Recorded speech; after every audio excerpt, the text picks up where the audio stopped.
Start होते ही हमें दिखाया जाता है कि जिक्सो का पोस्टमार्टम चल रहा होता है, क्योंकि थर्ड पार्ट में जिक्सो मारा गया था। डॉक्टर जिक्सो के डिफरेंट बॉडी पार्ट्स को निकालते हैं और जिक्सो के स्टमक से उन लोगों को एक टेप मिलती है, और ये वही टेप होती है जिस पर पार्ट 3 में जिक्सो ने वैक्स डाली थी ताकि वो इसे आसानी से निगल सके। ये इन्फॉर्मेशन पुलिस को दी जाती है और तब वहाँ पर डिटेक्टिव हॉफमैन आता है और वो टेप असल में उसी के लिए ही थी। हॉफमैन ये सोचने पर मजबूर हो जाता है कि जिक्सो की डेड बॉडी उसके सामने पड़ी हुई है, लेकिन फिर भी मरते मरते उसने उसके लिए एक मैसेज छोड़ा है। उस टेप में जिक्सो ने हॉफमैन के लिए मैसेज छोड़ा होता है कि वो भी अब जिक्सो के गेम का एक पार्ट है। इसके बाद हम दो आदमियों को देखते हैं जो कि जिक्सो के ट्रैप में फंसे हुए थे। उनमें से एक के होंठों पर स्टिचेस लगे हुए थे और दूसरे की आंखों पर स्टिचेस लगे हुए थे, और ऐसा इसलिए किया गया था ताकि वो दोनों एक दूसरे से कोई भी बातचीत ना कर पाए। उन दोनों के गले पर चेन्स लगी हुई थी जो बीच में रखी गई मशीन से कनेक्टेड थी। वो मशीन चेन्स को रोल करते हुए अपनी तरफ खींच रही थी। इससे पहले कि वो दोनों उस मशीन में क्रश होकर मर जाएं, उन्हें उस ट्रैप से आजाद होना था, और उन दोनों के ट्रैप की कीज एक दूसरे के पीछे लगी हुई थी, यानी नेक के पीछे। अब जिस आदमी के होंठों पर स्टिचेस थी वो तो अपनी चाबी देख लेता है, लेकिन वो नहीं देख पाता जिसकी आंखों पर लगी हुई थी, यानी मतलब साफ था कि उन दोनों में से सिर्फ एक की ही जान बचती। अब उस एक आदमी को तो अपनी जान बचानी ही थी, तो वो अपनी चाबी लेने के लिए आगे बढ़ता है, लेकिन चाबी लेना कोई इतना आसान टास्क नहीं था, तो वो दूसरे आदमी को मारकर अपनी चाबी ले लेता है और खुद को आजाद कर लेता है। अब पुलिस ऑफिसर्स जिक्सो की लोकेशन पर जाते हैं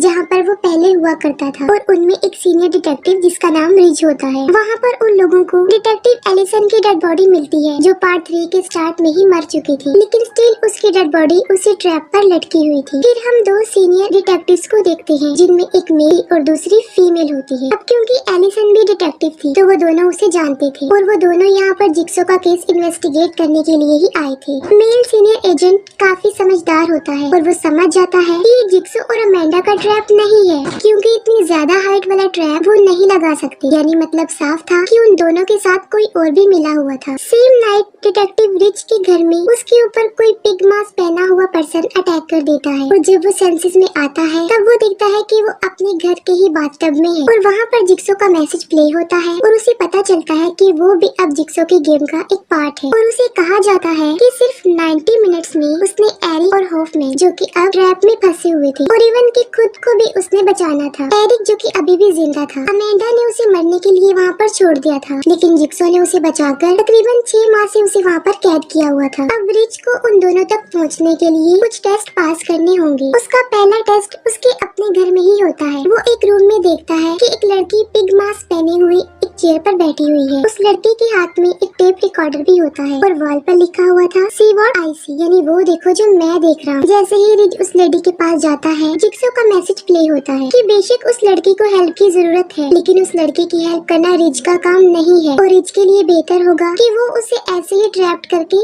वहाँ से चला जाए। और इसकी वजह ये भी थी क्योंकि उस लड़की ने अपनी पर्सनल लाइफ में काफी क्राइम्स भी किए हुए थे। अब जिक्सो तो उसे पहले ही हिंट दे चुका था कि वो देखो जो मैं देखता हूँ। यहाँ पर हमें रिच की नेचर के बारे में पता चलता है कि वो लोगों को सेव करने में काफी ऑब्सेशन था, और इस ऑब्सेशन में चाहे उसे नुकसान ही क्यों ना उठाना पड़े। और वो उस लड़की के पास आता है, और जैसे ही वो उसका मास्क हटाता है तो वो डिवाइस एक्टिवेट हो जाती है, और देखते देखते उस लड़की की स्कल बाहर आने लगती है। तब रिच किसी न किसी तरह उसकी जान बचा लेता है, लेकिन बदले में वो लड़की रिच पर अटैक कर देती है, क्योंकि उसके पास जो टेप रिकॉर्डर था उसमें जिक्सो ने उसके लिए मैसेज दिया हुआ था कि रिच उसे पकड़ने आ रहा है और कैद से बचने के लिए उसे रिच को मारना होगा। लेकिन अपनी जान बचाने के लिए रिच उसे मार डालता है और अपने अगले टेस्ट की तरफ बढ़ता है। दूसरी तरफ पुलिस ऑफिसर्स रिच के घर में पहुँच जाते हैं, और वहाँ पर उन लोगों को काफी सारे एविडेंस जैसे विक्टिम्स की पिक्चर्स, उनसे रेलिवेंट फाइल्स मिलती हैं, और ये काम किसी और का नहीं बल्कि जिक्सो का था रिच को फंसाने के लिए। और वहीं पर उन लोगों को उस लड़की की डेड बॉडी भी मिल जाती है जिसकी थोड़ी देर पहले डेथ हुई थी, और वो लोग समझते हैं कि रिच भी जिक्सो के गेम का पार्ट। वहीं पर उन लोगों को जिक्सो की एक्स वाइफ भी मिलती है, और ये लोग उससे इंक्वायरी करने लगते हैं। इंस्ट्रक्शंस को फॉलो करते हुए रिच एक होटल में पहुंचता है, जहां पर रिच को जिक्सो के टेप रिकॉर्डर से पता चलता है कि उस होटल का मैनेजर एक अच्छा इंसान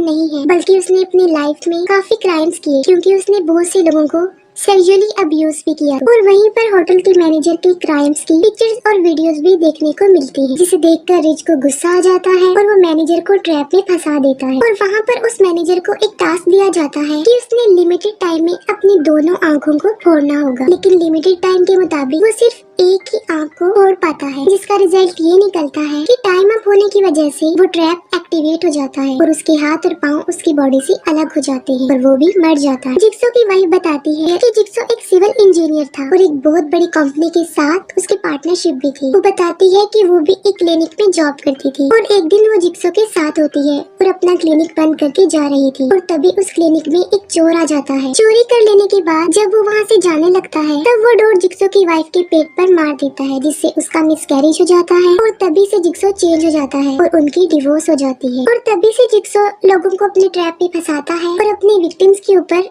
गेम खेल। उस होटल को चेक करने पर डिटेक्टिव्स को पता चलता है कि वो एक आदमी आर्ट ब्लैंक के नाम पर रजिस्टर है और ये कोई और नहीं बल्कि जिक्सो का बिजनेस पार्टनर था। तो यहाँ पर हैरत की बात ये होती है कि वो भी पिछले कुछ दिनों से गायब था। अब रिच अपने तीसरे टेस्ट को पास करने के लिए एक स्कूल में जाता है जहाँ पर वो पहले भी गया था। वो केस एक छोटी बच्ची का था जहाँ पर उसका फादर उसे अब्यूज करता था, लेकिन रिच इस बात को प्रूफ नहीं कर पाया था। वो इस वजह से क्योंकि उस बच्ची ने अपने फादर के प्रेशर में आकर झूठा बयान दे दिया था। रिच उस बच्चे के पेरेंट्स को देखता है जो दोनों एक दूसरे से स्पाइक्स के जरिए कनेक्टेड थे और इन दोनों में से कोई एक ही बच पाएगा। और यहाँ पर भी जिक्सो रिच को वही बात समझाने की कोशिश करता है, सी व्हाट आई सी, यानी कि उन लोगों को उसी हाल में छोड़कर आगे बढ़ जाओ। लेकिन इस बात पर अमल किए बगैर रिच उस बच्चे की मदर की जान बचा लेता है। वो सीनियर डिटेक्टिव स्कूल में भी पूछताछ करने के लिए आते हैं और स्कूल के एक रूम में वो बिली यानी जिक्सो के पपेट को देखते हैं और करीब आकर चेक करने पर उस पपेट में ब्लास्ट हो जाता है, जिससे वो फीमेल डिटेक्टिव जख्मी हो जाती है। पूछताछ पर जिक्सो की वाइफ बताती है कि स्ट्रेस होने की वजह से जिक्सो ने आर्ट ब्लैंक के साथ काम करना बंद कर दिया था और जब जिक्सो को पता चलता है कि उसे कैंसर है तो वो सुसाइड करने की कोशिश करता है, जिसमें उसका एक्सीडेंट होता है, लेकिन वो फिर भी नहीं मरता, बच जाता और बस इसके बाद से ही वो अपना गेम स्टार्ट करता है और लोगों को अपने ट्रैप में फंसाता है। तो वो सीनियर डिटेक्टिव इन सब सबूतों को इकट्ठा करके एक जगह का नाम पता करवाता है जो कि रिच की फाइनल लोकेशन थी। फिर हम एरिक को देखते हैं जिसे एक बहुत बड़े आइस ब्लॉक के ऊपर लटकाकर खड़ा किया गया था। एरिक के साथ ही हॉफमैन को भी बांध के रखा गया था। अगर एरिक आइस के ऊपर से स्लिप हो जाएगा या वो आइस मेल्ट हो जाएगी तो एरिक को फांसी हो जाएगी और उस जगह पर इलेक्ट्रिक शॉक होने की वजह से हॉफमैन भी मारा जाएगा। अब उन दोनों को वहाँ पर जिसने फंसाया हुआ था वो कोई और नहीं बल्कि जिक्सो का बिजनेस पार्टनर आर्ट ब्लैंक था। लेकिन साथ ही यहाँ पर हैरान कर देने वाली बात ये होती है कि आर्ट ब्लैंक जिक्सो का क्राइम पार्टनर नहीं बल्कि वो भी उसका एक विक्टिम होता है और उसके भी नेक के पीछे एक डिवाइस लगी हुई थी जो टास्क ना पूरा करने पर उसे मार डालेगी। वो 90 मिनट्स पूरे होने का वेट कर रहा था कि रिक जब 90 मिनट्स पूरे कर लेगा तो वो एक डिवाइस पर लगा हुआ बटन प्रेस करके खुद को और एरिक और उस हॉफमैन को बचा लेगा। लेकिन अगर कोई लिमिटेड टाइम से पहले उस डोर को ओपन कर देगा तब एरिक की दोनों साइड्स पर लगी हुई डिवाइस आपस में कनेक्ट हो जाएंगी और उसके सर के चीथड़े उड़ जाएंगे और उसके साथ साथ हॉफमैन भी मारा जाएगा। इतनी ही देर में रिच भी वहाँ पर पहुँच जाता है और एरिक उसे वार्न करता है कि वो उस रूम का दरवाजा ना खोले। आर्ट ब्लैंक ने एक गन एरिक को दी थी और वो उसे रिक पर शूट भी करता है, लेकिन रिच एक सेकंड रहते हुए भी अंदर आ जाता है और उस दरवाजे को खोल देता है, जिससे वो दोनों ट्रैप एक्टिवेट हो जाते हैं और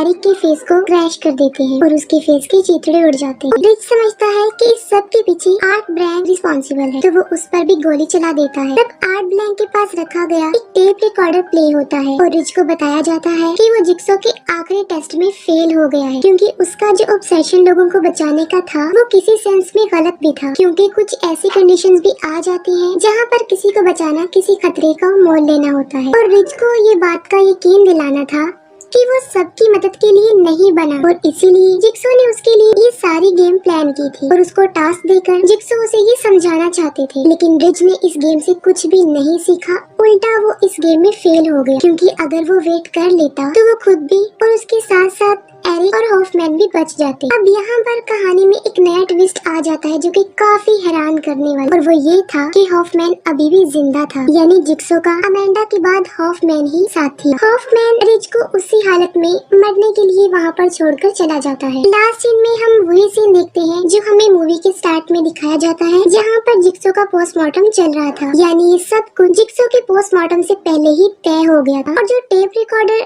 जिक्सो के अंदर से मिली थी वो मैसेज डिटेक्टिव हॉफमैन के लिए इसी वजह से था कि डिटेक्टिव जिक्सो के काम को जारी रखेगा, यानी जिक्सो के मरने के बाद भी उसका ये प्रोसेस बंद नहीं होना चाहिए और ये मूवी यहीं पर एंड हो जाती है।